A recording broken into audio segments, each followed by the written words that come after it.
Your chemistry classroom, my YouTube channel learn केमी।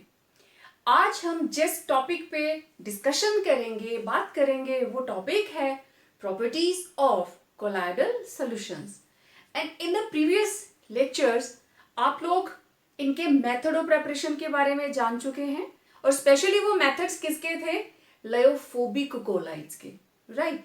Then very recent lecture we learned about purification, because during the preparation there was addition of electrolytes and some other impurities are also present in the solutions. So how to remove them and get pure colloidal solution, we dealt with that.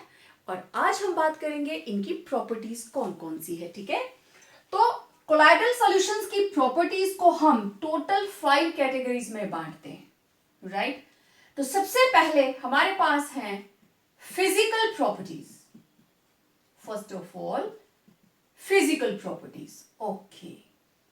Physical property के बाद second property है हमारे पास, it is colligative properties.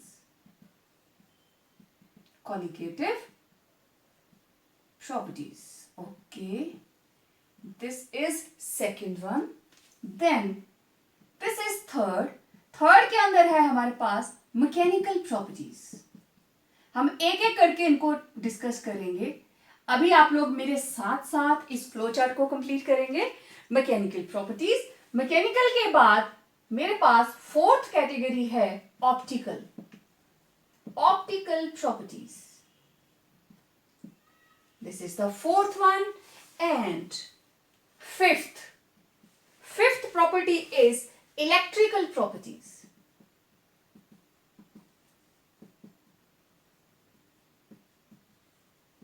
So these are 5 major categories. Yes, it is visible properly. Okay. तो ये 5 main properties आ गई। Okay, अब इसके भी आगे सब पार्ट्स हैं। देखिए, फिजिकल प्रॉपर्टीज के अंदर हम उन प्रॉपर्टीज को कंसिडर करते हैं जिनको आप सिर्फ देखकर ही बता सको कि इसमें क्या हुआ। सिंपल एग्जांपल, हमने कोलाइडल सॉल्यूशन को फिल्टर किया। आपको पता है colloidal particles normal filter paper से क्रॉस हो जाएंगे, लेकिन अगर आप ग्रेडेड फिल्टर पेपर यूज करते हो, if you go for ultrafiltration, then these are filtered, right? तो हम इसके अंदर फिजिकल प्रॉपर्टीज के अंदर हम किस किस चीज को कंसीडर करेंगे जिसको आप फिजिकली ही बता सके? तो फिजिकल प्रॉपर्टीज के अंदर एक आएगी इसके पास इसकी heterogeneous nature, right? These are heterogeneous in nature. And second is stable, right? These are stable.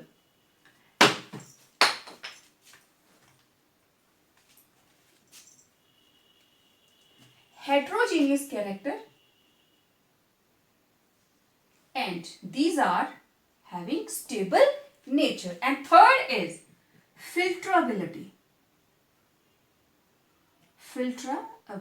right?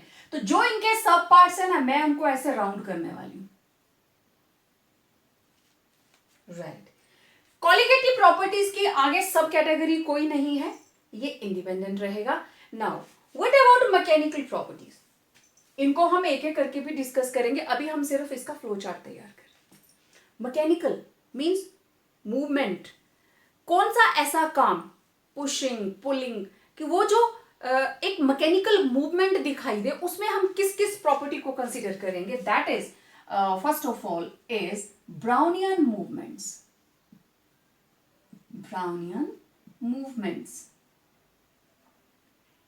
Done. Second is diffusion, और diffusion के बाद sedimentation, ठीक? तो because these are सब parts, तो इनको मैंने राउंड में ले लिया। तो these are the 3 categories of mechanical properties. अब ऑप्टिकली जब हम लाइट को यूज करने वाले हैं, तो एक मेन हमारे पास टिंडल इफेक्ट, ये इनकी प्रॉपर्टी है कोलाइडल सॉल्यूशंस की। and second is color. Okay, now electrical properties जो मेन ये लोग शो करते हैं, one is electrophoresis and second is electroosmosis. Electrophoresis and electroosmosis. Yes. Flow chart सभी ने अगर मेरे साथ साथ बनाया है तो बहुत अच्छी बात है. मैं साइड हो जाती हूँ. जिनको स्क्रीनशॉट लेना है आप स्क्रीनशॉट ले लीजिए. प्रॉपर्टीज को वन बाय वन डिस्कस करने से पहले आप लोग इनको इसी तरीके से बेटा फ्लो चार्ट बना के रख लेना आप लोगों ने. ठीक है, डन. तो सबसे पहले हम बात करेंगे फिजिकल प्रॉपर्टीज के बारे में. ठीक है, अब मैं इन सबको हटाने वाली हूं. बाद में हम वन बाय वन इनको यहां लिखते जाएंगे और कंप्लीट करेंगे इनकी प्रॉपर्टीज को. राइट. तो सबसे पहली property that is physical property. और जैसा मैंने आप लोगों को बताया कि फिजिकल अपीयरेंस और without considering any chemical reaction और केमिकल चेंज, हम इसमें कोई भी केमिकल रिएक्शन या चेंज को कंसिडर नहीं करेंगे. तो सबसे पहली बात heterogeneous character.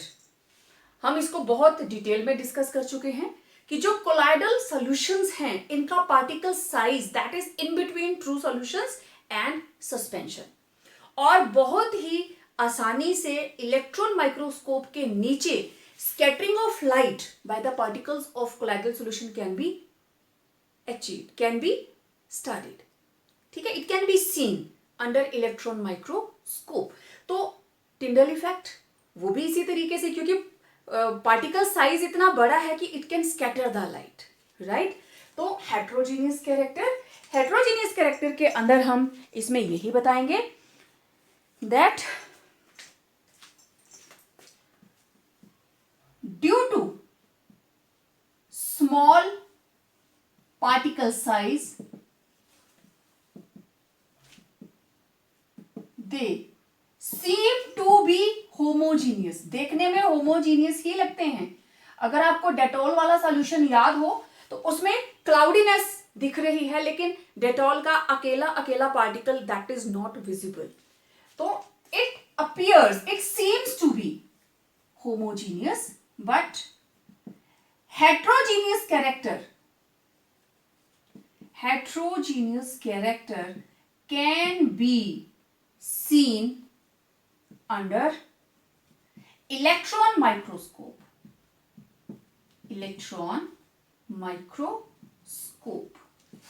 Right. Zsigmondy, he was the scientist. उसने इस चीज को, इसके हेट्रोजीनियस कैरेक्टर को स्टडी के लिए यूज किया कि जब इलेक्ट्रॉन माइक्रोस्कोप के नीचे हम कोलाइडल पार्टिकल्स लेते हैं, उस पे लाइट गिराते हैं, तो किस साइज का पार्टिकल लाइट को कितना स्कैटर करेगा, वहां से उसके पार्टिकल साइज का वो अंदाजा लगाते थे. मींस कैलकुलेट करते थे कि इसका साइज कितना होगा. तो this particular physical property is of quite useful, क्योंकि ये बेसिकली कोलाइडल सॉल्यूशन की नेचर के ऊपर बात करती है कि कोलाइडल सॉल्यूशन तो डिफरेंशिएट ही पार्टिकल साइज के ऊपर होता है, और उसकी नेचर क्या है, it is heterogeneous though it seems to be homogeneous. Okay. Second is stable nature. अब जितने भी कोलाइडल सॉल्यूशंस हैं दे आर स्टेबल. स्टेबल क्यों है? Due to similar charge on colloidal particles. अब आप लोग अच्छे से जानते हैं कि कोलाइडल पार्टिकल्स के ऊपर वो सेम चार्ज कहां से आता है, और सेम चार्ज होने की वजह से ये आपस में टकराते तो रहते हैं लेकिन फ्यूज नहीं करते. राइट. तो these are stable due to the presence of same charge on particles. They are repelling each other. Right. Filtrability. अब देखिए, अगर हम सिंपल फिल्टर पेपर यूज करेंगे, सिंपल फिल्टर पेपर के साथ दे आर नॉट फिल्ट्रेबल. इनकी फिल्ट्रेबिलिटी सिंपल फिल्टर पेपर के साथ क्या है? Zero. They can not be filtered with simple filter paper, but they can be filtered by using graded filter paper. Graded filter paper का मतलब ultra filtration. तो अगर हम ग्रेडेड फिल्टर पेपर यूज करेंगे इट कैन बी फिल्टर्ड. तो ये थी physical properties. ठीक है, फिजिकल प्रॉपर्टीज के अंदर आपने एक तो इसके हेट्रोजीनियस कैरेक्टर की बात की, आप सिर्फ उसको देख सकते हो, यस इट इज हेट्रोजीनियस. उसमें आपने उसकी केमिकल कंपोजिशन की बात नहीं की, किसी केमिकल रिएक्शन की बात नहीं की. नेचर इनकी स्टेबल होती है बिकॉज कोलाइडल सॉल्यूशंस बनते ही इस तरीके से हैं. लायोफिलिक तो स्टेबल होते ही होते हैं, लेकिन जो लायोफोबिक हैं उनको हम स्टेबल करने के लिए स्टेबलाइजर डालते हैं. And colloidal solutions they are charged particles, right, they are charged particles. तो सेम चार्ज होता है, एक दूसरे को रिपेल करते रहते हैं. फिल्टरेबिलिटी, सिंपल फिल्टर पेपर से तो फिल्टर नहीं होगा, आप देख चुके हैं, डायलिसिस के अंदर भी हमने इसकी बात की थी. लेकिन आप इनको ग्रेडेड फिल्टर पेपर यूज करके फिल्टर कर सकते हैं. Okay, now second property is colligative properties. Okay, colligative properties. आपको पता है कोई भी कॉलिगेटिव प्रॉपर्टी हो that is inversely proportional to molecular mass, है ना. Delta T B is equal to K B W B upon M B into 1000 upon WA. Delta TF equal to KF WB upon MB into 1000 upon WA, right? चाहे आप relative loading in vapor pressure ले लो, P naught minus PS upon P naught equals WB upon MB into MA upon WA, right? Okay, phi is equal to CRT means WB upon MB RT upon V. याद आ गया सबको, हमने ये colligative properties लिखी थी. हर किसी में देखिए MB it is inversely proportional to colligative property. मतलब अगर मॉलिक्यूलर मास इंक्रीज करेगा तो कॉलिगेटिव प्रॉपर्टी की वैल्यू क्या करेगी? डिक्रीज. और आपको पता है ट्रू सॉल्यूशन के कंपैरेटिव इनका पार्टिकल साइज बड़ा होता है ना. अगर हम ट्रू सॉल्यूशन की बात करें तो ट्रू सॉल्यूशन के अंदर होगी सल्फर 1, लेकिन जब सल्फर 8 इकट्ठी हो जाती है when it becomes S8 it becomes in the range of colloidal. This is true solution, this is colloidal. अब S8 इसमें है 32 ग्राम, इसमें कितना हो गया 32 इंटू 8 256 ग्राम. तो आप देख लीजिए सल्फर के एक पार्टिकल का मास कोलाइडल सॉल्यूशन के अंदर आया 256 और इसमें कितना आया 32. ओके, वन मोर थिंग, जो कोलाइडल सॉल्यूशन का पार्टिकल है that is one molecule, it is equal to S8 और this is not mole, this is molecule. और ट्रू सॉल्यूशन के अंदर one molecule is equal to simple S. अगर ये टूटेगा तो कितनी सल्फर एटम्स देगा 8, राइट. लेकिन इसमें क्या है 1, 8 जुड़कर 1 बन गई. इधर थी 8 सल्फर और उससे क्या बन गया S8. तो कॉलिगेटिव प्रॉपर्टी इधर ज्यादा थी और इधर क्या हो गई डिक्रीज, राइट. तो मॉलिक्यूलर मास कोलाइडल पार्टिकल्स का मॉलिक्यूलर मास ज्यादा होता है, ठीक है. तो colloidal particles have large size इनका large होता है, therefore high molecular mass, that is lesser value of colligative property. Larger size, high molecular mass, therefore lesser value of colligative property, that is number of particles decrease. क्योंकि maximum इसमें क्या होती है aggregation, वो aggregate कर जाते हैं, aggregation और association. As there is aggregation और association of small molecules, small particles to give colloidal particle. समझ आई बच्चे बात? कॉलिगेटिव प्रॉपर्टी की वैल्यूज बहुत ही कम आती हैं, ठीक है? क्यों? क्योंकि कोलाइडल पार्टिकल्स का साइज जो हमारे पास ट्रू सॉल्यूशंस हैं उसके कंपैरेटिव बड़ा होता है। मॉलिक्यूलर मास ज्यादा तो कॉलिगेटिव प्रॉपर्टी कम, और वो दिखती सी बात है क्योंकि यहाँ पे एग्रीगेशन हो जाती है, एसोसिएशन हो जाती है। तो एक सोप की मिसाली बनाने के लिए मिलियंस ऑफ सोप मॉलिक्यूल्स इकट्ठे हो जाते हैं। तो आप सोचिए, नंबर ऑफ पार्टिकल्स कम हो गए ना, एसोसिएट हो गए तो वो वन मॉलिक्यूल हो गया, क्योंकि कोलाइडल पार्टिकल की रेंज में आने के लिए उनको एग्रीगेट होना पड़ा, तो कॉलिगेटिव प्रॉपर्टी कम हो जाती है। तो कोलाइडल पार्टिकल्स की कॉलिगेटिव प्रॉपर्टीज की वैल्यूज बहुत ही कम होती हैं।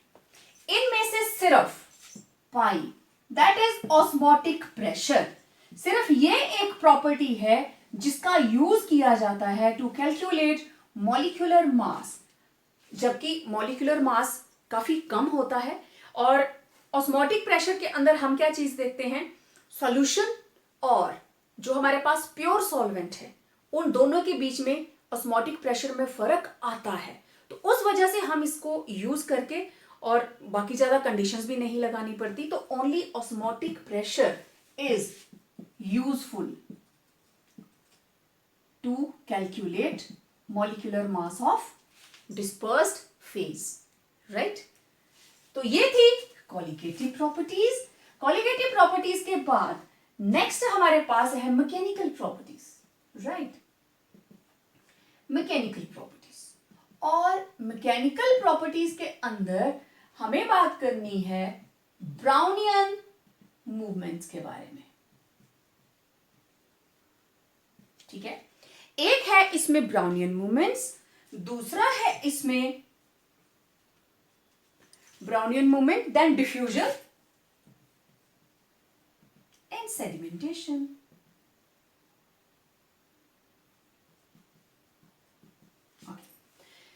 Robert J Brown, he was the scientist जिसने ब्राउनियन मूवमेंट्स की डिस्कवरी की।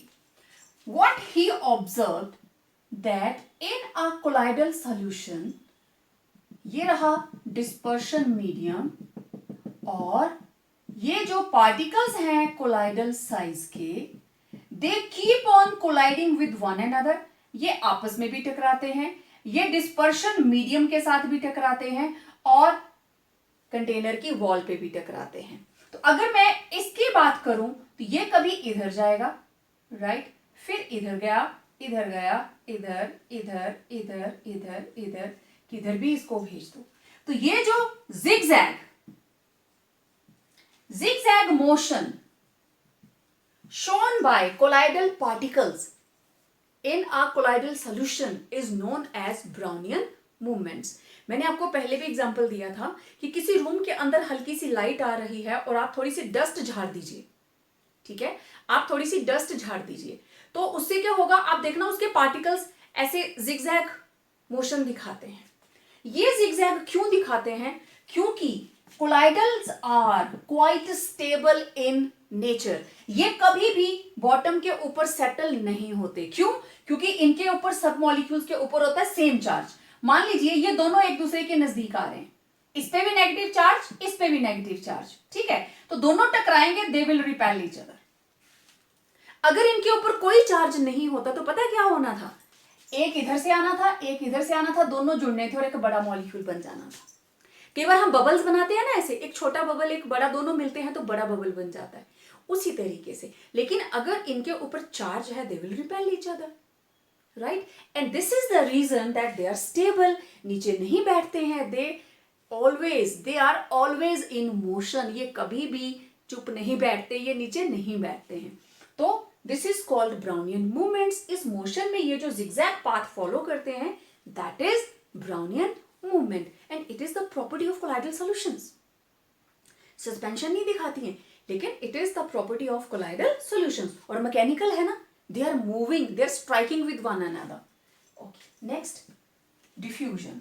ओके, अब जरा उस जो हमने कोलाइडल सॉल्यूशन तैयार किया था डेटॉल का, अगर आपको याद हो, मैंने आपको दिखाया था जब हमने फर्स्ट ड्रॉप डाली इसके अंदर तो वो धीरे धीरे ऐसे इतना सा क्लाउड बना, फिर एक और ड्रॉप हमने ऐड की तो ये क्लाउड थोड़ा सा और फैल गया, फिर हमने थोड़ा सा और डाला तो ये क्लाउड धीरे धीरे आगे बढ़ता गया, और विदाउट स्टिरिंग ये पूरे के पूरे जो भी डेटॉल के पार्टिकल्स थे पूरे गिलास के अंदर डिस्पर्स हो गए। This is called diffusion. Movement of solute particles, यहां पे ज्यादा था ना, from its area of high concentration to the area of low concentration, this is called diffusion, right. आप रूम के अंदर अगरबत्ती या धूप लगाते हो, कॉर्नर में लगा दीजिए, पूरे कमरे में खुशबू आनी शुरू हो जाएगी। That is due to diffusion of that fragrance from one place to another, क्योंकि वहां जहां पे लगाया है उसको वहां उसकी खुशबू ज्यादा आ रही है, पूरे रूम के अंदर वो डिस्पर्स हो जाएगी। आप लोग परफ्यूम यूज करते हो, डिओड्रेंट यूज करते हो, राइट, और जैसे ही आप मूव करते हैं आपकी फ्रेग्रेंस सारे रूम में आ जाती है, ठीक है ना। तो दैट इज डिफ्यूजन। वो जो फ्रेग्रेंस के मॉलिक्यूल्स हैं with the help of air they are moving from one place to another. तो यहां पे अगर मैं किसी सॉलिड की बात करूं, आप 1 चम्मच चीनी डाल दिया आपने यहां पे, ठीक है, आपको पता है चीनी ऐसी होती है, क्यूबिक होती है। आप करके देख लीजिए, रात को 1 गिलास पानी में 1 चम्मच चीनी आप गिलास में डाल दो, सुबह देखना वो खुद ही घुल जाएगी, आपको स्टीरिंग करने की जरूरत नहीं पड़ेगी, वो खुद ही घुल जाएगी। तो धीरे धीरे क्या होगा, ये शुगर के मॉलिक्यूल्स पूरे पानी के अंदर फैलते जाएंगे। अब यहां पे शुगर की कंसेंट्रेशन क्या है, हाई, और इस एरिया में शुगर की कंसेंट्रेशन इज लो, यहां तो है ही नहीं। तो धीरे धीरे from area of high concentration to area of low concentration, तो particles of dispersed phase or solute they move from the area of high concentration to the area of low concentration, this is called diffusion। और आपको पता है colloidal particles ये diffusion दिखाते हैं एक place से दूसरी प्लेस तक, क्योंकि जब भी हम इसका कोलाइडल सॉल्यूशन तैयार करेंगे इसके पार्टिकल्स खुद ब खुद पूरे जो भी डिस्पर्शन मीडियम होगा उसके अंदर वो डिस्पर्स हो जाते हैं। तो ये थी डिफ्यूजन। और जितना पार्टिकल का साइज बड़ा होगा, larger is the size laser will be diffusion, ठीक है। चल के जाना है ना वहां तक, तो जो जितना मोटा होगा वो धीरे चलेगा। Larger is the size laser will be diffusion, smaller is the size more will be diffusion, क्योंकि कोलाइडल पार्टिकल का साइज का भी रेंज हमारे पास बहुत ज्यादा है, तो किसी भी साइज का हो सकता है। नाउ सेडिमेंटेशन, देखिए कोलाइडल पार्टिकल्स कभी भी सेटल नहीं करते, मींस इनकी सेडिमेंटेशन अपने आप तो होगी नहीं, they will not settle down. Sedimentation का मतलब जैसे आपके घरों में पानी की टैंकी में मिट्टी सेटल हो जाती है ना नीचे, दैट इज सेडिमेंटेशन। कि ग्रेविटी के sedimentation means settling due to gravity, or colloidal solutions never, colloidal sols don't settle due to gravity। ये ग्रेविटी की वजह से सेटल नहीं होते, क्यों? स्टेबल होते हैं, because they are having charge and similar charge, तो मॉलिक्यूल्स एक दूसरे से दूर दूर धकेलते हैं, तो सेडिमेंट नहीं होंगे। लेकिन हम इनको सेटल कर सकते हैं, कैसे? Yes, with the help of centrifugation. By using centrifugation machine, by the process of ultra centrifugation आप इनको सेडिमेंट कर सकते हो। आप सेंट्रीफ्यूगेट और कोलाइडल पार्टिकल्स को अलग अलग कर सकते हैं। ड्यू टू ग्रेविटी नहीं होगा, बट आप बाहर से इंटरफेयर करेंगे तो ये सेडिमेंटेशन भी हो जाती है। ओके, नेक्स्ट, ये थी mechanical properties. Next category is optical properties. Okay, optical properties, और ऑप्टिकल प्रॉपर्टीज के अंदर टिंडल इफेक्ट। टिंडल इफेक्ट के ऊपर मैंने फुल फ्लेज एक वीडियो बना के आप लोगों के साथ शेयर कर दी है, तो मैं इसको ज्यादा एक्सप्लेन नहीं करूंगी। I won't waste my time right now. तो it is scattering of light by the colloidal particles. तो आप इसको बहुत अच्छे से देख चुके हैं। तो वो जो स्कैटरिंग है that was observed by Tyndall and named after his name Tyndall effect। हमने उसको ट्रू सॉल्यूशन और कोलाइडल सॉल्यूशन के साथ कंपेयर किया है। ओके, अगर आपने नहीं देखा है तो वीडियो जरूर देखें, मैं ज्यादा एक्सप्लेन नहीं करूंगी इसको। एंड सेकंड कलर, इसके बारे में भी हम बात कर चुके हैं। अगर हम गोल्ड सोल की बात करें तो हमारे पास उसके 4 कलर आते हैं। मैं 4 बीकर्स ले लिए, ठीक है। इस बीकर के अंदर कलर है रेड, इस बीकर के अंदर कलर है पर्पल, इसके अंदर कलर है ब्लू एंड इसके अंदर कलर है गोल्डन। राइट, ऑप्टिकल प्रॉपर्टी, ये हमें कोई भी कलर कब दिखाई देता है? जब लाइट उसके ऊपर टकराएगी तभी दिखाई देगा ना। वो लाइट रिफ्लेक्ट होके हमारी आईज तक जाएगी, आप तभी उस ऑब्जेक्ट को देख सकते हो। अंधेरे में कुछ दिखता है क्या? नहीं दिखता है। तो देखिए, जब गोल्ड की सोल के पार्टिकल्स इतने इतने हैं, आप लोगों को दिख रहे हैं ना? यस, आपको ये डॉट्स दिखाई दे रही है।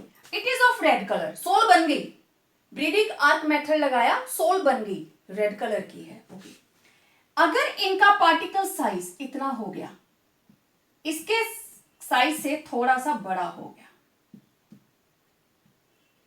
तो इसका कलर हो जाता है पर्पल। वेल, साइज थोड़ा और बड़ा हो गया तो इसका कलर हो जाता है ब्लू। ओके, इससे भी ज्यादा साइज बड़ा हो गया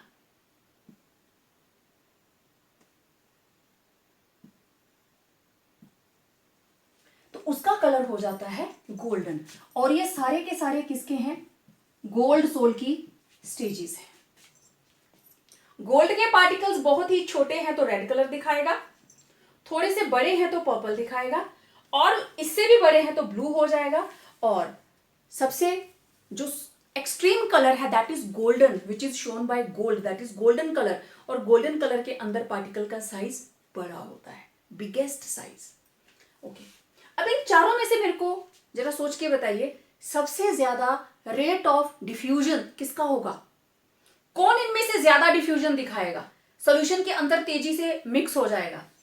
यस, बिल्कुल ठीक।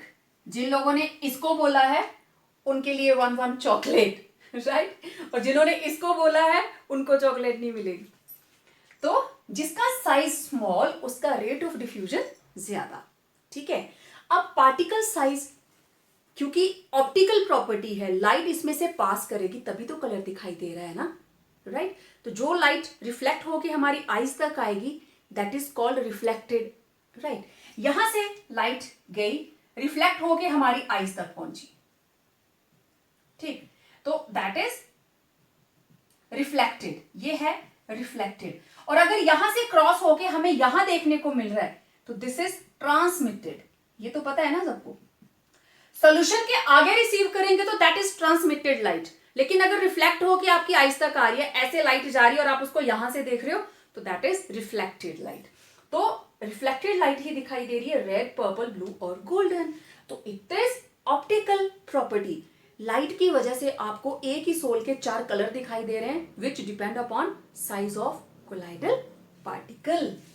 तो ये थी optical properties. Now we are left with only one type of property, property number 5, and that is electrical properties. Okay.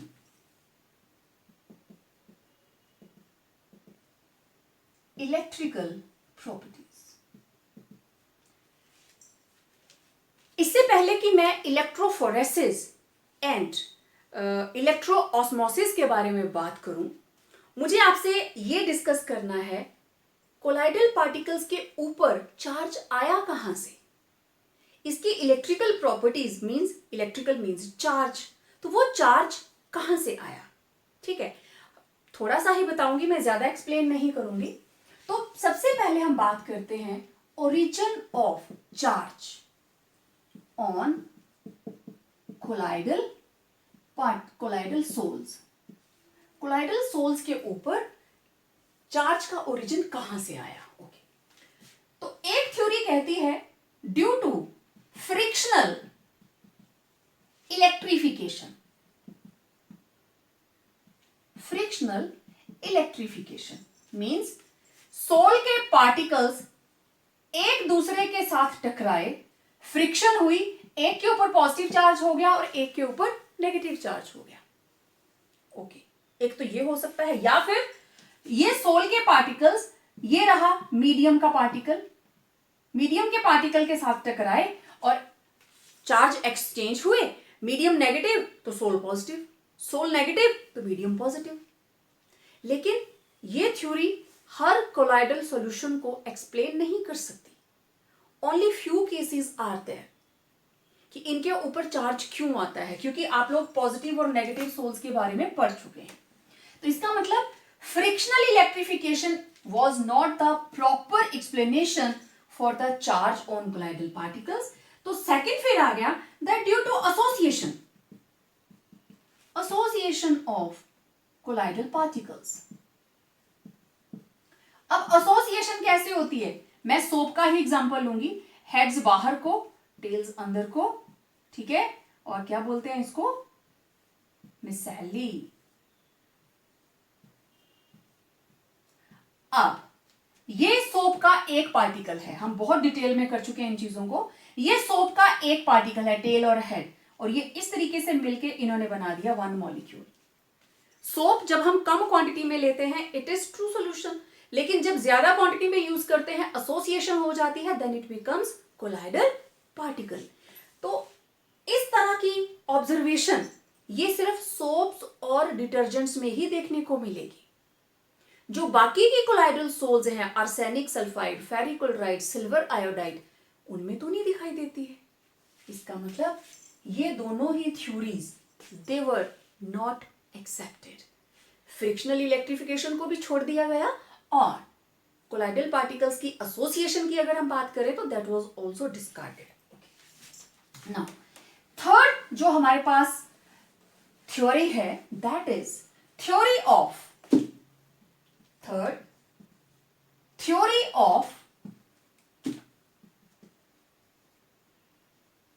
selective adsorption।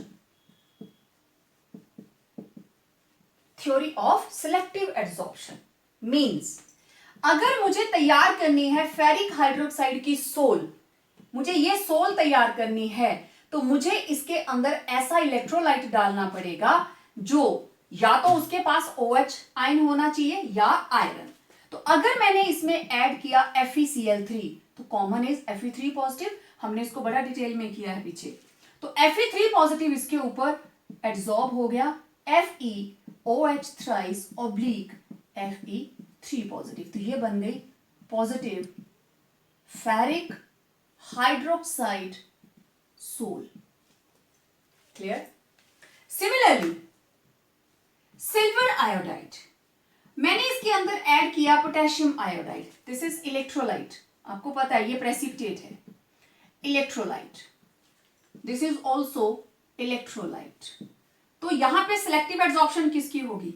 Exactly iodide की, क्योंकि दोनों या तो सिल्वर होना चाहिए या आयोडाइड होना चाहिए। तो ये बन जाएगा AgI ऑब्लिक I नेगेटिव, तो this is negative sol of silver iodide.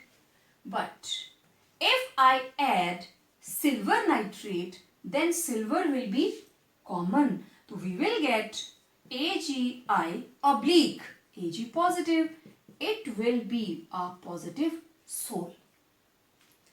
अब जब भी हम इलेक्ट्रोलाइट यूज करते हैं, इसका केटाइन यूज हो गया तो एनाइन खाली बचे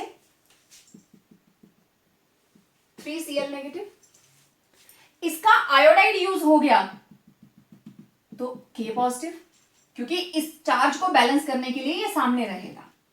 इधर सिल्वर यूज हो गया तो NO3 नेगेटिव। आया कुछ याद? This is double layer system, Helmholtz double layer system. और ये जो फर्स्ट लेयर है it is fixed, this is second layer movable, movable second layer. तो ये लेयर मूव कर सकती है, ये लेयर मूव नहीं कर सकती, क्योंकि इसी का मतलब तो कोलाइडल सोल्यूशन है। एड्सॉर्प्शन के बाद ही तो कोलाइडल सोल्यूशन बनता है, और एड्सॉर्ब हो जाता है प्रेसिपिटेट के पार्टिकल्स के ऊपर, एड्सॉर्प्शन हो जाती है, सेम चार्जेस की वजह से वो एक दूसरे को रिपेल कर देते हैं और पूरे सोल्यूशन में फैल जाते हैं, राइट। वो पेप्टाइजेशन में हम कर चुके हैं, हमने यहाँ पे बात सिर्फ करनी थी चार्ज कहां से आया, and that is due to selective adsorption, and this theory explains each and every aspect of colloidal particles having electric charge. क्यों चार्ज रहता है, ये थ्योरी उसको पूरी तरह से एक्सप्लेन करती है। क्लियर? तो it was the origin of electric charge. Okay, now अब अच्छा, इन दोनों के बीच में, ये फर्स्ट लेयर और सेकंड लेयर, इसके बीच में जो इलेक्ट्रिक पोटेंशियल होता है उसको क्या बोलते हैं? यस, जीटा पोटेंशियल, राइट, उसको बोलते हैं जीटा पोटेंशियल। अब इलेक्ट्रिकल प्रॉपर्टीज के अंदर हम जिसकी बात करने वाले हैं दैट इज इलेक्ट्रोफोरेसिस। देखिए ये प्रोसेस जो है, इससे हम सोल्स के ऊपर कौन सा चार्ज है हम उसका पता लगाते हैं इस प्रॉपर्टी की हेल्प से। ठीक है, ये मेरे पास एक बीकर, ठीक है, बीकर ले लें, या जैसे आपकी बुक्स के अंदर उन्होंने ऐसे यू शेप्ड ट्यूब्स ली हैं, ठीक है, this is a U shaped tube, इधर एक इलेक्ट्रोड लगा है, इधर एक इलेक्ट्रोड लगा है, this is positive electrode and this is negative electrode. इसमें हमने ले ली कोलाइडल सॉल्यूशन, चाहे आप बीकर में कर लीजिए, कोई प्रॉब्लम नहीं है, ठीक है। आप इसको बनाइए, मैं बीकर भी बना के दिखा देती हूं आपको। तो बीकर में भी एक इलेक्ट्रोड इधर, एक इलेक्ट्रोड इधर, और ये लीजिए कोलाइडल सॉल्यूशन। आपको जो इजी लगे आप वो स्ट्रक्चर बनाइए। तो जैसे ही ये पॉजिटिव और ये नेगेटिव इलेक्ट्रोड, ये सर्किट कंप्लीट किया, अब आप अच्छे से जानते हैं इसके अंदर है कोलाइडल पार्टिकल्स। मान लीजिए मैंने ली है arsenic sulphide As2S3 oblique sulphide, ठीक है। इसको हम अगर सिंपल भी ऐसे लिखते हैं ना, arsenic sulphide sol, it is a negative sol. तो ये पार्टिकल किधर को जाएंगे, खुद नेगेटिव है ना, they will move towards positive electrode, और यहां आके इसके ऊपर प्रेसिपिटेट हो जाएंगे, इसके ऊपर आके सेटल हो जाएंगे, सारे के सारे इधर को मूव करने शुरू कर देंगे। यहां मैंने ले ली फेरिक हाइड्रोक्साइड सोल, और आपको पता है it is positive sol, it is positive in nature. तो अब यहां पे फेरिक हाइड्रोक्साइड की सोल के पार्टिकल्स हैं, बोलो भाई किधर जाएंगे, क्योंकि इनके ऊपर पॉजिटिव चार्ज है, अपने ऊपर पॉजिटिव चार्ज है, they will make a move towards negative electrode, और यहां जाके ये प्रेसिपिटेट हो जाएंगे, ठीक है। यहां पे ये इकट्ठे हो जाएंगे, they will get coagulated there, वहां पे जाके जम जाएंगे, और इसके अंदर सिर्फ क्या बचेगा, सॉल्वेंट। तो this is called electrophoresis, means movement of colloidal particles under the influence of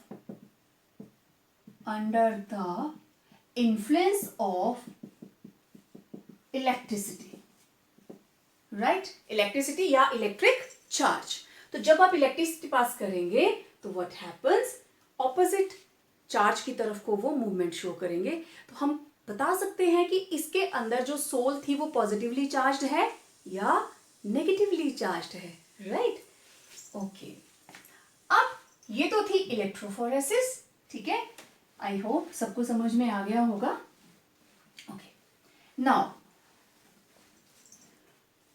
after electrophoresis there is electro osmosis. ये भी एक प्रॉपर्टी है। आपको पता है ऑस्मोसिस के अंदर कौन मूव करता है, सॉल्यूट या solvent? Yes, movement of solvent particles, one more condition, through a semi permeable membrane, right. अगर मैं सिर्फ ऑस्मोसिस की बात करूं तो it is movement of solvent, movement of particles of dispersion medium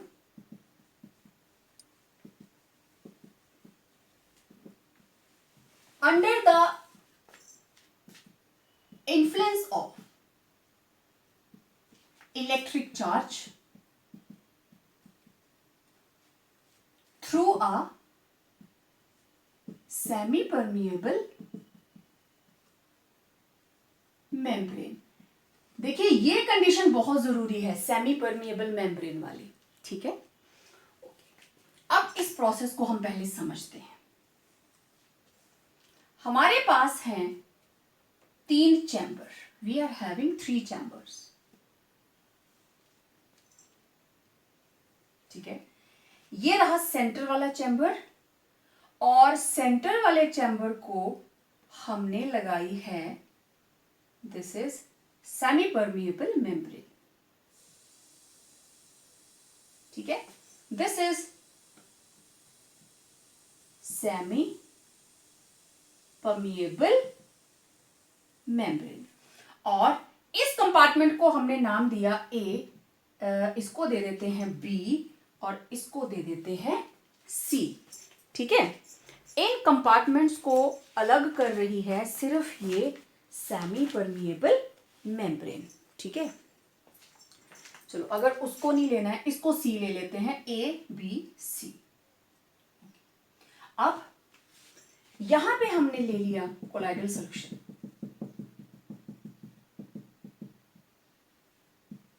ये रहे इसके अंदर कोलाइडल पार्टिकल्स। आपको पता है ऑस्मोसिस ही एक कॉलिगेटिव प्रॉपर्टी है जिसको हम कोलाइडल सॉल्यूशंस के लिए यूज कर सकते हैं। तो यहां पे ऑस्मोसिस का प्रोसेस ही हम ले रहे हैं, और इधर क्या है, सिंपल वाटर सॉल्वेंट, ठीक है।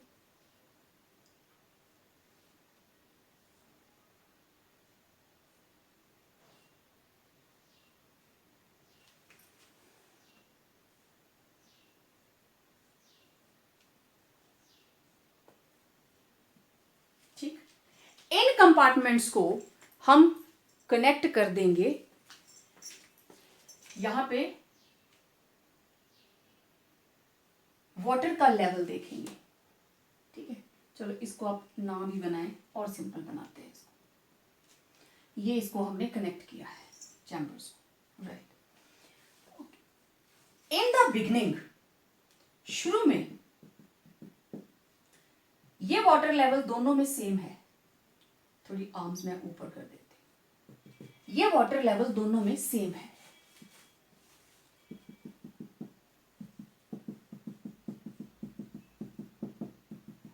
राइट। अब हमने क्या किया, हमने यहां पे इलेक्ट्रोड्स लगा दिए। मेन जो हमारा काम है that is electro osmosis.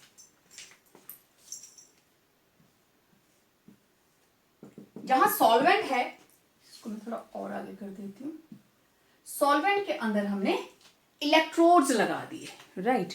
Now these electrodes are having charge. मान लो ये है पॉजिटिव और ये वाला इलेक्ट्रोड है नेगेटिव, राइट। ये है पॉजिटिव इलेक्ट्रोड और ये है नेगेटिव। अब इसकी जरूरत नहीं है क्योंकि मुझे यहां पे 2 केसेस आपसे डिस्कस करने हैं। जैसे ही इलेक्ट्रिक सर्किट कंप्लीट हुआ, इसके ऊपर पॉजिटिव चार्ज है, इसके ऊपर नेगेटिव चार्ज है, राइट। इधर पॉजिटिव चार्ज है इलेक्ट्रोड के ऊपर और उधर नेगेटिव। अगर ये colloidal sol, case 1,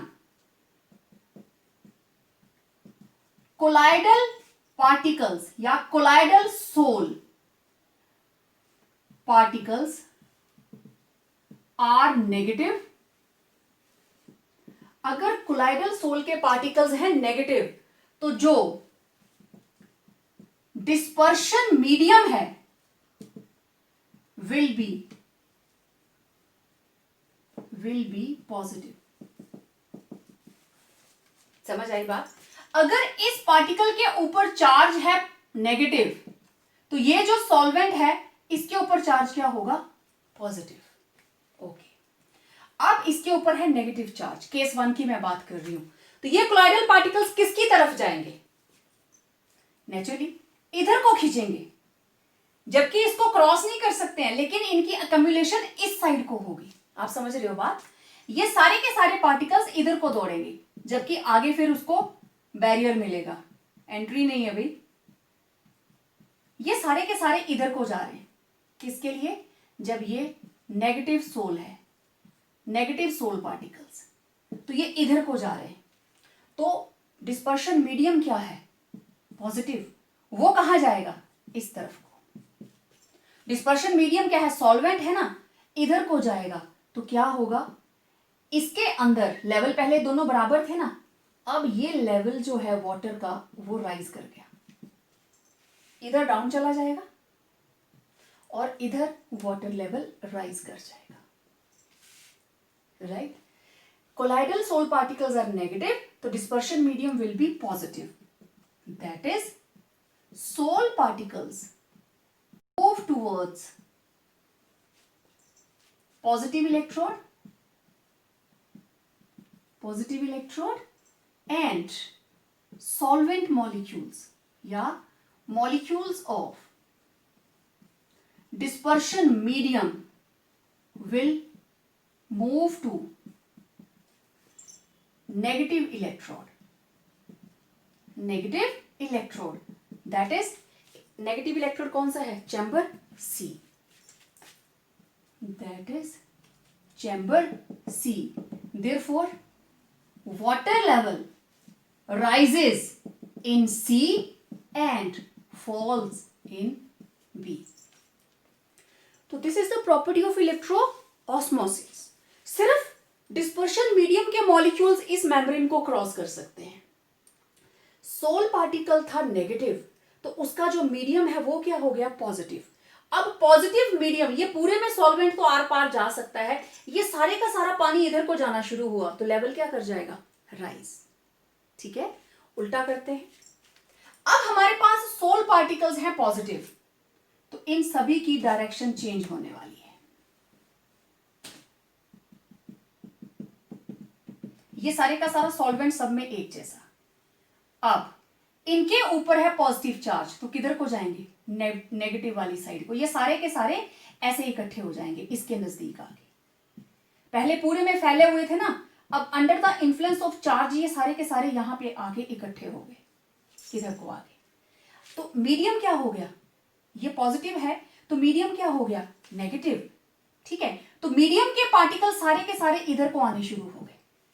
water flows from C to B side. ठीक, तो अब इसका वाटर लेवल डाउन चला जाएगा और इसका वाटर लेवल अप आ जाएगा। समझ आई बात? अब केस बी हमारे पास क्या है? केस सेकंड क्या है? Colloidal sol particles are positive, तो डिस्पर्शन मीडियम के क्या होंगे? नेगेटिव। तो sol particles move towards negative electrode and molecules of dispersion medium will move towards positive electrode, that is from chamber C to B, that is from chamber C to B. तो फिर water level rises in B and falls in C. Colloidal sol के ऊपर जो भी charge होगा वो अपने से ऑपोजिट वाले इलेक्ट्रोड की तरफ इकट्ठा हो जाएगा। तो कोलाइडल सोल के पार्टिकल्स का चार्ज का ऑपोजिट होगा डिस्पर्शन मीडियम के मॉलिक्यूल्स का चार्ज। ठीक है, तो उसके मीडियम के मॉलिक्यूल्स अपने ऑपोजिट वाली साइड को जाएंगे, तो जिधर को वो मूव करेंगे उधर वाटर लेवल अप हो जाएगा, जिधर को सोल पार्टिकल्स जाएंगे उधर का वाटर लेवल डाउन आ जाएगा। ठीक है, तो एक सिंपल सी ऑब्जर्वेशन, व्हाट वी ऑब्जर्व, हम ये देखते हैं that water level falls, water level fall किधर करता है? जिधर को कोलाइडल पार्टिकल्स जाते हैं, falls in the direction of movement of colloidal particles, and water level rises in the direction opposite to the flow of colloidal particles. Right तो एक simple सी generalisation, जिधर को कोलाइडल पार्टिकल्स जाते हैं वाटर उससे opposite जाएगा, तो क्वाइट नेचुरल उधर से लेवल डाउन आएगा और उसके ऑपोजिट वाली साइड को वाटर का लेवल अप हो जाएगा, ठीक है ना। तो यहां पे movement of dispersion medium is opposite to movement of colloidal particles। तो ये थी electroosmosis, a unique property of colloidal solutions, right. अब देखो बच्चों, आपने ये सारी की सारी प्रॉपर्टीज के बारे में स्टडी कर लिया। Okay, now let us revise it through this animation. Let's talk about properties of colloidal solutions. These are colligative, optical, mechanical, and electrical. Although we have talked about physical properties also, right? So, first of all, colligative properties. You might remember various colligative properties like osmotic pressure, elevation in boiling point, depression in freezing point, relative lowering of vapor pressure। तो इन सभी की सभी colligative properties की value बहुत ही कम आती है। कम क्यों आती है? क्योंकि कोलाइडल पार्टिकल्स का साइज काफ़ी बड़ा होता है, ठीक है। तो इनके लिए जो भी ट्रू सॉल्यूशंस की वैल्यूज़ हैं वो हमेशा ज़्यादा होंगी कॉलिगेटिव प्रॉपर्टीज़ की, और कोलाइडल सॉल्यूशंस की कम होंगी। रीज़न, कोलाइडल सॉल्यूशन के अंदर कोलाइडल पार्टिकल का साइज बड़ा होता है और ट्रू सॉल्यूशन के अंदर पार्टिकल साइज छोटा होता है, और साइज बड़ा होने के कारण एवरेज मॉलिक्यूलर मास भी कोलाइडल पार्टिकल्स का ज़्यादा होता है। और आपको पता है जो भी कॉलिगेटिव प्रॉपर्टी है that is inversely proportional to molecular mass. तो ट्रू सॉल्यूशन के अंदर पार्टिकल साइज स्मॉल और नंबर ऑफ पार्टिकल्स ज़्यादा, तो मॉलिक्यूलर मास क्या होगा? कम, तो कॉलिगेटिव प्रॉपर्टी की वैल्यू ज़्यादा होगी। इसीलिए सिर्फ एक कॉलिगेटिव प्रॉपर्टी है that is osmotic pressure, and only this property can be used for measuring molecular mass of any colloidal solution. जो भी हमें हाई मॉलिक्यूलर मास का कोलाइडल पार्टिकल दिया गया हो, लाइक प्रोटीन्स और अदर पॉलीमर्स, सिर्फ एक ही कॉलिगेटिव प्रॉपर्टी है जिसको आप यूज़ कर सकते हो। ओके, अब बात करते हैं ऑप्टिकल प्रॉपर्टीज़ के बारे में। तो वो कौन सी प्रॉपर्टी है जो ट्रू सॉल्यूशन को कोलाइडल सॉल्यूशन से अलग कर सकती है? Definitely it is Tyndall effect. और आपको याद है हमने ट्रू सॉल्यूशन और कोलाइडल सॉल्यूशन को कंपेयर किया था for the effect of Tyndall effect. तो ट्रू सॉल्यूशन में से जो लाइट है अनरिफ्लेक्टेड पास कर जाती है, there is no change, no elimination of light, right, चाहे आप किसी भी साइड्स के उसको देखें। लेकिन in case of colloidal solution, जैसे ही हम इसमें से लाइट को क्रॉस करवाते हैं, लाइट का पाथ जो है वो एलिमिनेटेड हो जाता है, क्योंकि कोलाइडल पार्टिकल का साइज इतना बड़ा है that they scatter the light, और सोर्स से आगे बढ़ते बढ़ते उसका जो विड्थ है वो बढ़ती जा रही है, right, and this is called Tyndall cone. कभी आपने टॉर्च देखी हो, है ना, रात के टाइम टॉर्च को ऑन करके देखना, डस्ट पार्टिकल्स तैरते दिखाई देते हैं उसकी रोशनी में, और टॉर्च से दूर जाती हुई रोशनी बिल्कुल ऐसे ही बिखरी होती है। तो that is also an example of टिंडल cone, right. One more example, cinema hall के अंदर सोर्स बिल्कुल आपकी सीट्स के पीछे रहता है, तो जैसे ही प्रोजेक्टर से वहाँ से प्रोजेक्शन आती है बिल्कुल इसी तरीके से सोर्स स्मॉल होता है लेकिन स्क्रीन के ऊपर वो फुल दिखाई देता है. तो this is also an example of Tyndall effect, right? It is Tyndall cone. Okay okay. Another very important property जो ऑप्टिकल प्रॉपर्टीज को एक्सप्लेन करती हैं, दैट इज कलर, राइट? तो the diameter of particles of dispersed phase should not be so small than the wavelength of the light used.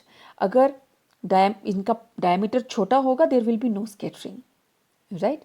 तो scattering के लिए जो particles हैं उनका साइज कोलाइडल डायमीटर के साइज में होना चाहिए, उसकी वेवलेंथ से छोटा नहीं होना चाहिए. And next, refractive index of dispersed phase and the dispersion medium should differ greatly in magnitude. दोनों में डिफरेंस होना चाहिए. अदरवाइज क्या होगा, अगर दोनों मीडियम सेम होंगे तो there will be no change, right? और टिंडल इफेक्ट के ऊपर ही based Zsigmondy he discovered ultra microscope and he has been using this electron microscope for the size of colloidal particle. To determine the size of colloidal particles, what he made, उसने light का source लिया और जिस भी solution को study करना है उसके ऊपर लाइट को गिराया, तो 90 डिग्री पे वो लाइट रिफ्लेक्ट होके ऊपर आई लेंस तक पहुंचती है and there is observed scattering of light. अब पार्टिकल का साइज जितना बड़ा होगा ना तो ये स्कैटरिंग उतनी ही ज़्यादा होगी, जितना छोटा होगा नेचुरली स्कैटरिंग उतनी ही छोटी होगी. तो मतलब टिंडल इफेक्ट से आप स्कैटरिंग ऑफ लाइट के जो भी उसमें गैप आएगा आप वहाँ से एलिसिडेट कर सकते हैं कि इसका पार्टिकल साइज स्मॉल है या लार्ज है. तो इलेक्ट्रॉन माइक्रोस्कोप यही काम करती है, कोलाइडल पार्टिकल के साइज को उसकी स्कैटरिंग पावर के बेस के ऊपर उसके साइज को डिटरमाइन करती है, right? But basically with the help of ultra microscope discovered by Zsigmondy. तो ये टेक्निक बहुत सारे कोलाइडल पार्टिकल्स के साइज को डिटरमाइन करने के लिए यूज होती रही है. Next property is colour. अब कलर मैंने आपको बताया था पार्टिकल साइज के ऊपर कलर डिपेंड करता है. The size, shape and nature of the particles determine the colour of the colloid. उसका साइज क्या है, शेप कैसी है, नेचर कैसी है, उससे हम कलर को डिसाइड करेंगे. Larger particles absorb light of longer wavelength and transmit that of shorter, right? Size जिसका बड़ा होगा वो लॉन्गर वेवलेंथ को एब्जॉर्ब करके शॉर्टर को रिफ्लेक्ट करेगा. अब मैंने ये आपको बताया था गोल्ड सोल को हम 4 कलर में ऑब्टेन करते हैं, red, purple, blue and golden.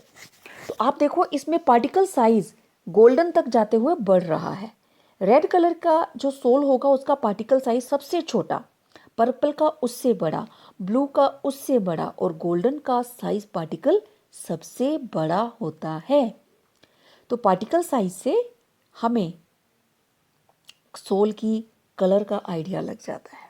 Okay, अब देखो ये सोर्स ऑफ लाइट, अगर आप उसी साइड से देखोगे दैट इज रिफ्लेक्टेड, लेकिन अगर इसको लाइट को क्रॉस होते हुए आगे से ऑब्जर्व करेंगे that is transmitted light. Now let's talk about mechanical properties. Mechanical means when they are in motion they are having some power in them, और उस वजह से क्या क्या प्रॉपर्टीज आ सकती हैं. सबसे important, yes, that is Brownian movements. It was discovered by Robert Brown. He discovered that colloidal particles are following zigzag path. They are colliding with one another with the dispersion medium and also with the wall of container in which they are contained. जिसमें उनको रखा है उस container की wall के साथ भी टकरा रहे हैं. अब आप जरा देखिए इनमें से सबसे तेजी से कौन भाग रहा है? डेफिनेटली रेड वाला कंटेनर, क्योंकि उसका पार्टिकल साइज सबसे छोटा है. जो जितना बड़ा होगा साइज में ना उसकी दौड़ने की क्षमता उतनी ही कम होगी, राइट? तो dispersed phase and dispersion medium, ये जो पार्टिकल है दैट इज डिस्पर्स्ड फेज और जो सॉल्वेंट है दैट इज डिस्पर्शन मीडियम। तो ये इसके साथ भी हिट होते रहते हैं, आपस में भी हिट होते रहते हैं। अब आप देख सकते हो ब्राउनियन मूवमेंट्स, अगर ब्राउनियन मूवमेंट्स हैं तो मॉलिक्यूल स्टेबल हैं, नहीं होती तो इसको नीचे बैठ जाना चाहिए था, ठीक है ना। तो क्योंकि कोलाइडल पार्टिकल्स बॉटम पे सेटल नहीं होते, it shows that there are continue zigzag motion. Okay, now we are left with electrical properties. We are done with all other three. Now let's talk about electrical properties. Electrical means they are charged, right? So electrical charge on colloidal particles, electrophoresis, electroosmosis and coagulation of sols. ये बहुत ही important है, चार के चार topic. अब हम इनके बारे में बात करेंगे, राइट। तो सबसे पहली बात, presence of electric charge. Colloidal particles के ऊपर चार्ज होता है और वो हमें पता है ये चार्ज कहाँ से आता है। This is due to selective adsorption, है ना। और सेम चार्जेस हैं, ये एक दूसरे को रिपेल करते रहते हैं, इसीलिए कोलाइडल सॉल्यूशंस जो हैं इस रिपल्शन की वजह से स्टेबल होती हैं। They are stable in nature, they never settle down.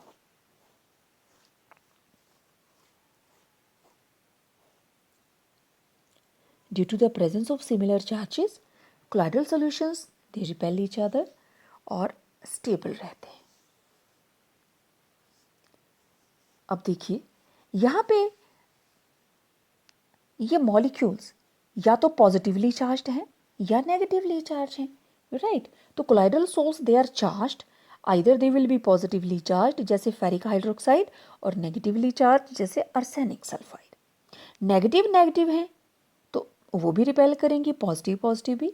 तो पॉजिटिवली चार्ज्ड सोल्स देखिए aluminium hydroxide, ferric hydroxide, chromium hydroxide and basic dyes like methylene blue.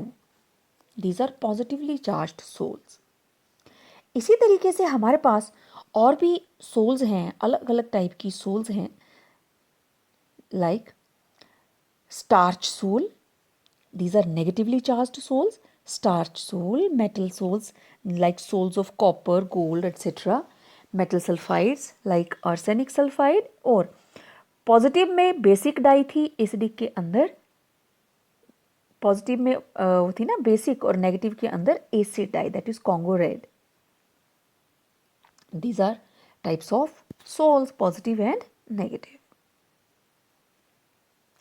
Now ये चार्ज कहाँ से आया? This charge is due to the presence of preferential adsorption, right. जो भी precipitate के साथ जिस इलेक्ट्रोलाइट को हम डालते हैं ना, तो प्रेफरेंशियल एड्सॉर्प्शन होती है। तो जो एड्सॉर्ब हो गया that is okay, it forms first layer. और जो उस इलेक्ट्रोलाइट का सेकेंड पोर्शन है प्रेफरेंशियली एड्सॉर्ब हो गया ना, अब जो उसका ये देखिए प्रेफरेंशियल एड्सॉर्प्शन मीन्स जो कॉमन आयन होगा वो इसके ऊपर एड्सॉर्ब हो जाएगा। ये रेड वाला फेरिक हाइड्रोक्साइड है और दूसरे जो हैं वो OH नेगेटिव ब्लू कलर के। तो आप देखिए ये OH नेगेटिव इसके ऊपर एड्सॉर्ब हो गए। सिमिलरली सिल्वर आयोडाइड, तो it forms silver iodide oblique I negative, negative sol. वो नेगेटिव सोल को अपने ऊपर एड्सॉर्ब कर लेंगे। तो उस वजह से कौन सा आयन इसके ऊपर एड्सॉर्ब हुआ है दैट डिसाइड्स कि कौन सा चार्ज इसके ऊपर होगा।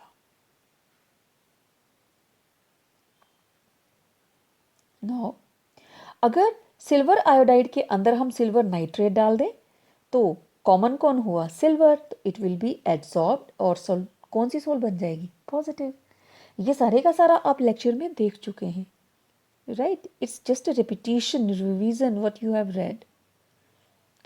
तो फेरिक हाइड्रोक्साइड के अंदर पहले तो फेरिक क्लोराइड में वाटर डाला तो फेरिक हाइड्रोक्साइड तैयार किया, फिर फेरिक क्लोराइड एक्सेस में लिया है तो Fe3 पॉजिटिव इसके ऊपर एड्सॉर्ब हो जाएगा।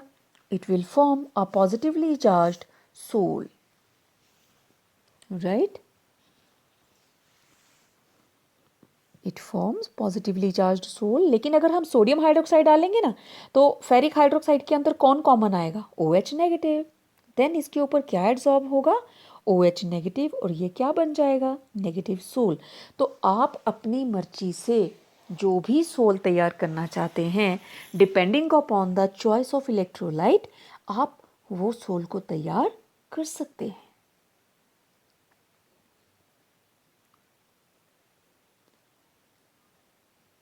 अब कोलाइडल सॉल्यूशंस के अंदर एक चार्ज आ गया उसके ऊपर, लेकिन इलेक्ट्रोलाइट का दूसरा पोर्शन भी तो है, राइट? और वो हमेशा उसके आसपास ही होगा। अंदर वाली लेयर है प्रेफरेंशियल एड्सॉर्प्शन की, वो तो सोल बनाने के लिए चाहिए ही चाहिए। तो जो इलेक्ट्रोलाइट का काउंटर पार्ट है वो इसके बाहर एक दूसरी लेयर बना लेता है। तो first layer is stable and second layer is unstable, और इसको हम बोलते हैं मूविंग और mobile layer, and this is called Helmholtz electrical double layer system. एक इसमें फिक्स्ड लेयर और दूसरी इसमें डिफ्यूज्ड लेयर। फिक्स्ड कौन सी होती है? सोल वाली। डिफ्यूज्ड कौन सी होती है? मोबाइल, जो उसका काउंटर पार्ट उसको कवर कर लेता है। और आपको पता है इन दोनों लेयर्स के बीच में जो पोटेंशियल डिफरेंस होता है between fixed layer and diffuse layer, that is known as zeta potential, right? तो इलेक्ट्रोकाइनेटिक पोटेंशियल और zeta potential, it is the potential difference between fixed and mobile layer. Now electrophoresis, ये हमने अपने lecture में पहले ही हम कर चुके हैं। It is the movement of colloidal particles under the influence of electric charge. तो हम पता लगा सकते हैं कि कोलाइडल सोल के ऊपर पॉजिटिव चार्ज है या नेगेटिव चार्ज है। तो अगर वो नेगेटिव इलेक्ट्रोड की तरफ जाएगी, मतलब कैथोड की तरफ जाएगी, तो इट इज पॉजिटिवली चार्ज्ड। और अगर वो पॉजिटिव इलेक्ट्रोड की तरफ जाएगी, मीन्स एनोड की तरफ जाएगी, it means it is having negative charge. Sol के ऊपर नेगेटिव चार्ज होगा। तो इसकी हेल्प से हम पता लगा सकते हैं। तो पॉजिटिवली चार्ज्ड सोल है तो देखिए नेगेटिव इलेक्ट्रोड की तरफ जा रही है, राइट? सारे के सारे पार्टिकल्स मूव करते हुए कैथोड की तरफ बढ़ रहे हैं, विच इज नेगेटिवली चार्ज्ड। और इसको अगर आप देखें, नेगेटिवली चार्ज्ड कोलाइडल सोल अगर हम लेते हैं तो it will move towards anode, क्योंकि इसके ऊपर नेगेटिव चार्ज है ना, तो ये पॉजिटिव इलेक्ट्रोड की तरफ जाएगी। और इलेक्ट्रोफोरेसिस को हम सीवेज डिस्पोजल प्लांट्स के अंदर यूज करते हैं, हमारी जितनी भी मेट्रोपोल सिटीज हैं वहां पे। इलेक्ट्रो ऑस्मोसिस, तो it is the movement of solvent molecules through a semi-permeable membrane in the direction opposite to the flow of colloidal particles। तो जिधर को कोलाइडल पार्टिकल्स जा रहे हैं, वाटर का फ्लो उससे ऑपोजिट साइड को जाता है। तो अगर ये पॉजिटिव सोल है तो ये चली गई नेगेटिव इलेक्ट्रोड की तरफ, तो आप देखो वहां से वाटर का लेवल डाउन चला गया, और वो कहाँ को मूव कर गया है? एनोड वाली साइड को। क्योंकि सोल अगर पॉजिटिव है तो डिस्पर्शन मीडियम क्या होगा? नेगेटिव। सोल अगर पॉजिटिव है तो डिस्पर्शन मीडियम नेगेटिव, और सोल अगर नेगेटिव है तो डिस्पर्शन मीडियम हो जाता है पॉजिटिव। तो सॉल्वेंट का फ्लो जो है it is always in opposite direction to the flow of colloidal particles. तो this process is called electro osmosis. और आपको पता है ऑस्मोसिस के अंदर there is no movement of colloidal particles. Semi permeable membrane से सिर्फ वाटर या जो भी हमने सोल ली होगी वही वहाँ से क्रॉस करेगी, कोलाइडल पार्टिकल्स जो है वो क्रॉस नहीं करेंगे। तो this is a special type of property which is shown by colloidal particles, right? I am sure आप लोगों ने इस एनिमेशन को एंजॉय किया होगा। और जब तक हम नेक्स्ट वीडियो लेकर आपसे नया टॉपिक डिस्कस करें, till then stay tune to our channel, stay home, stay safe.